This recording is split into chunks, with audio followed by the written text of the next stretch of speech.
Cathy Engelbert accused of not being transparent enough with Caitlin Clark and the rest of the WNBA players.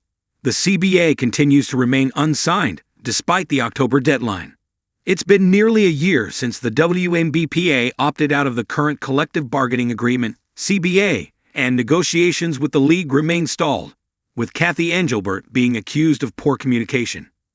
The CBA standoff is affecting the expansion draft, trades, and over 100 players entering unrestricted free agency this winter as the league claims the WNBPA has been disseminating public disinformation by spending more time there than actually engaging at the negotiation table.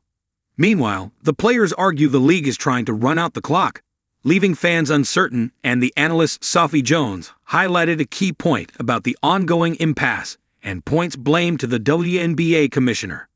Every single one of the WNBA players, Jones said, locked on women's basketball. They're just laying out A, B, and C, what they're looking for. But it doesn't appear that there's been the same level of transparency by the league and the WNBA. The lack of openness has contributed to growing frustration among players and observers, as when the WNBPA opted out last year, it marked a defining moment for economic equity in women's professional sports.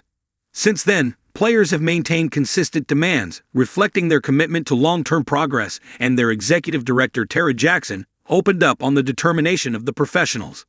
The players are really quite clear and laser-focused on what they're fighting for, Jackson told ESPN. And what they said a year ago was true 6 months ago, was true 6 weeks ago, 6 days ago. WNBPA Vice President and Minnesota Lynx's Nafisa Collier exemplifies vocal advocacy. After criticizing Commissioner Cathy Engelbert as the worst leadership in the world, Collier has continued public advocacy for players' rights and fair negotiations. In Glamour's Women of the Year series, Collier said, "If we give in, we're not only doing a disservice to us, we're doing a disservice to where we have gotten in women's sports." The WNBA remains silent despite player pressure.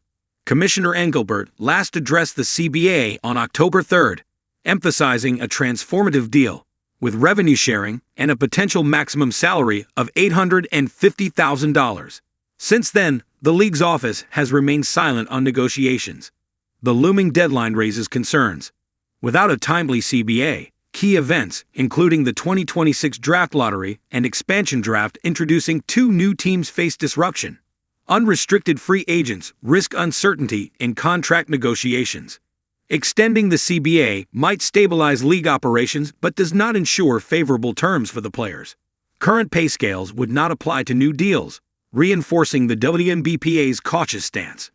And despite the players' transparency, the league has remained relatively quiet, leaving players and fans in the dark as to the future of the WNBA as it heads into the offseason.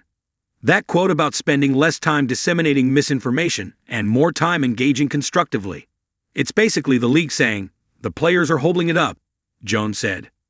Whilst an anonymous spokesperson told The Athletic, "We have been negotiating with the Players Association in good faith and with urgency for several months to finalize a new collective bargaining agreement as quickly as possible."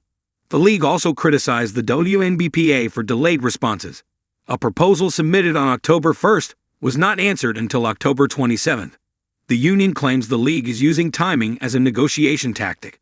Fans and stakeholders now await whether the league and players can reach an agreement. Otherwise, this standoff could become one of the most consequential deadlocks in recent WNBA history.